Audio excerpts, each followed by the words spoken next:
है। सो दोस्तों आज हम लोग पढ़ेंगे IUPAC नेम ऑफ एल्केन, अर्थात हम एल्केन के IUPAC नेम कैसे लिखते हैं। तो चलिए हम लोग समझते हैं। सबसे पहले बता दें कि IUPAC नेम ऑफ एल्केन हमें लिखना जरूरी होता है, क्योंकि हम आगे किसी भी कार्बनिक यौगिक का श्रृंखला वाले IUPAC नाम लिखते हैं तो हमें उसमें एल्केन का IUPAC नेम लिखना जरूरी होता है, यानी उन्हें हमें याद भी करने होते हैं। तो चलिए हम लोग समझते हैं।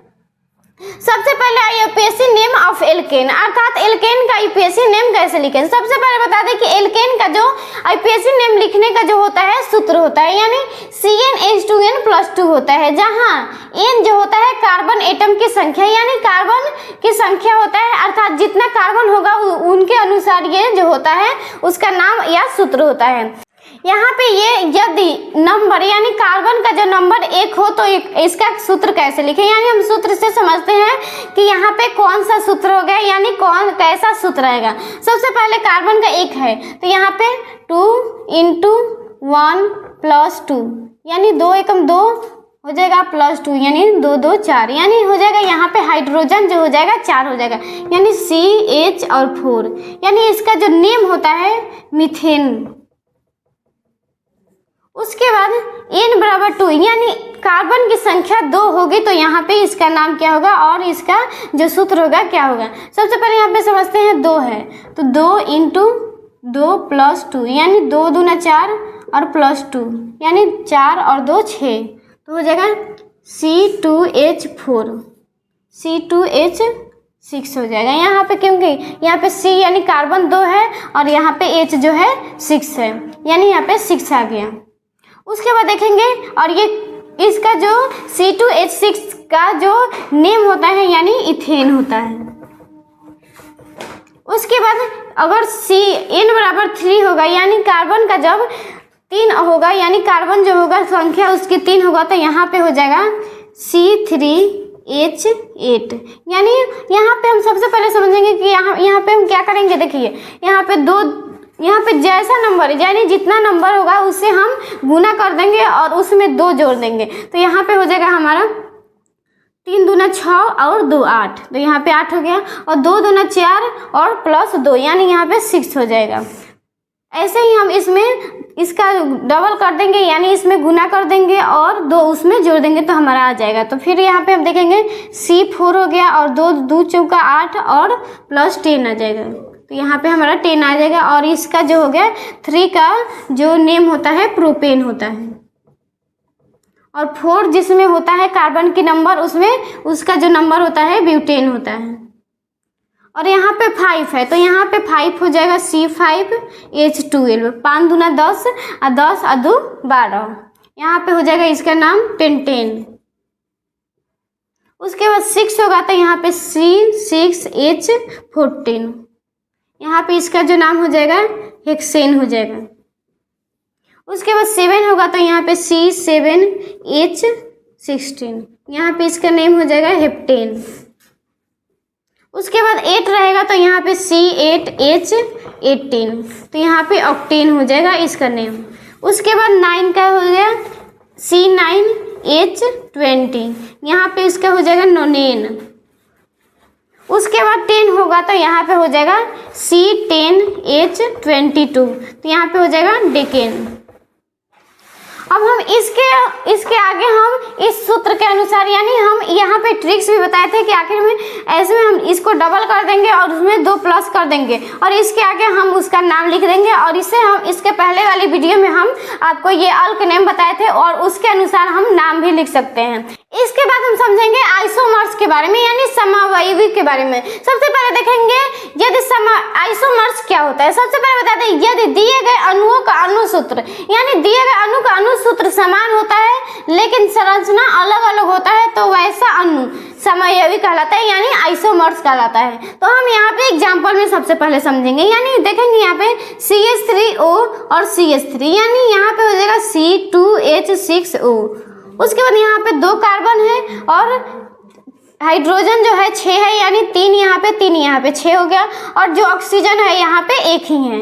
उसके बाद यहाँ पर देखेंगे यहाँ पे कार्बन का नंबर जो है 2 है C2, और हाइड्रोजन भी हमारा यहाँ पे कितना है 6 है, यानी 3 2 5 और एक यहाँ पे 6, तो H6 और O है जो ऑक्सीजन यहाँ पे 2 है। तो यहाँ पे हम सबसे पहले देखेंगे ये जो है C2H6O है, ये हमारा जो है ईथर है, ईथर। उसके बाद ये जो है ये OH आता है, तो यहाँ पे ये जो होता है एल्कोहल आता है, यानी जिस भी स्ट्रक्चर में OH लगा होता है वो हमारा एल्कोहल होता है।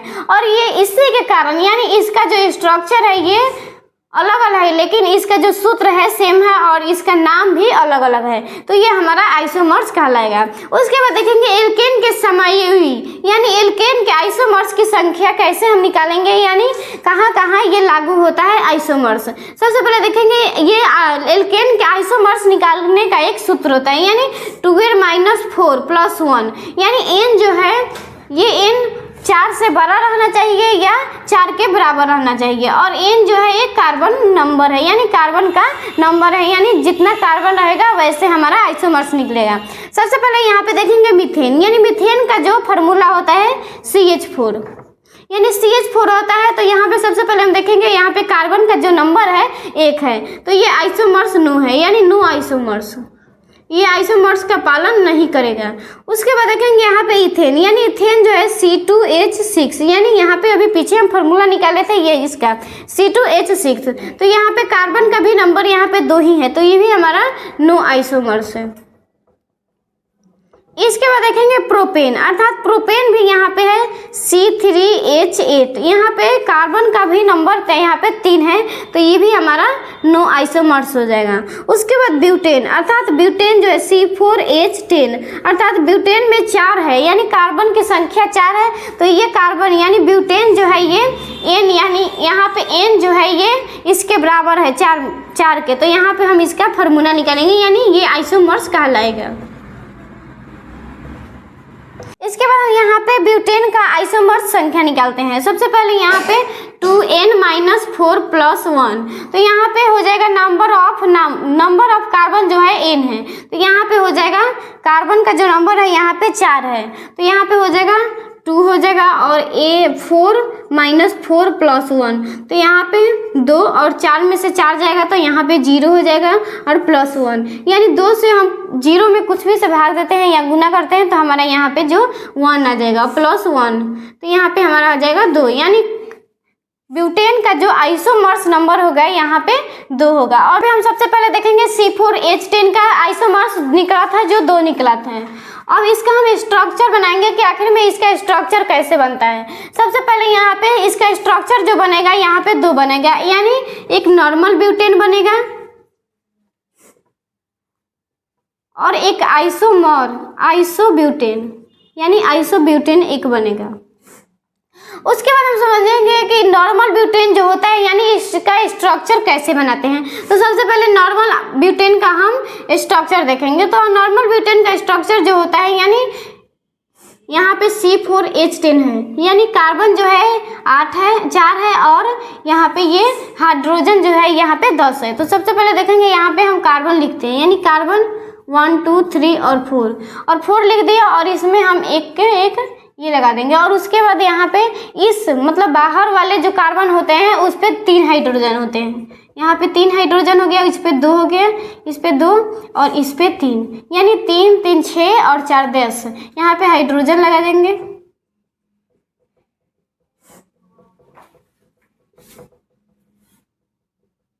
यहाँ पे लगा देंगे हाइड्रोजन। अब इसको हम लिख देंगे CH3 CH2 CH2 और CH3, अर्थात यहाँ पे हो गया ये नॉर्मल ब्यूटेन, यानी ये है नॉर्मल ब्यूटेन।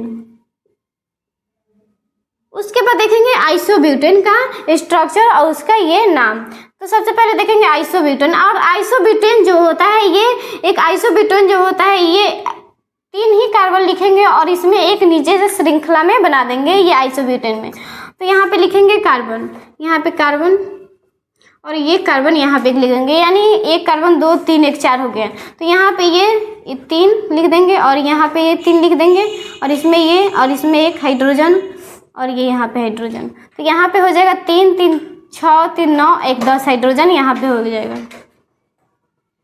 यहाँ पे 3 हाइड्रोजन, यहाँ पे 3 हाइड्रोजन और यहाँ पे 1 हाइड्रोजन, यानी यहाँ 3 3 6 3 9 और 1 10 यहाँ पे हाइड्रोजन हो गया। तो ये हमारा हो जाएगा आइसोब्यूटेन। तो ऐसे हम इसको ऐसे लिखते हैं जैसे में हो जाएगा यहाँ पे CH3 CH और यहाँ पे हो जाएगा CH3, उसके बाद CH3, ये हमारा हो गया आइसोमर्स, यानी आइसोमर्स हो गया। उसके बाद हम देखेंगे एक और का निकालते हैं, यानी C5H12, इसका हम आइसोमर्स निकालेंगे, यानी हो जाएगा 2N-4 + 1। इसका आखिर में जो निकलता है कैसे निकलता है, सबसे पहले N, यानी यहाँ पे जो है 5 है, यानी कार्बन का जो संख्या है 5 है, तो यहाँ पे 2 5 - 1 + 1, तो यहाँ पे 2 हो जाएगा और 5 में से 4 जाएगा 1 हो जाएगा + 1 हो जाएगा, तो 2 का स्क्वायर 2 हो जाएगा और +1 हो जाएगा, तो यहाँ पे 3 हो जाएगा, यानी C5H12 यानी पेंटेन का जो आइसोमर्स हो जाएगा 3 हो जाएगा। प्लीज़ वीडियो को लाइक करें और ऐसे ही वीडियो के लिए चैनल को सब्सक्राइब करें। Thank you.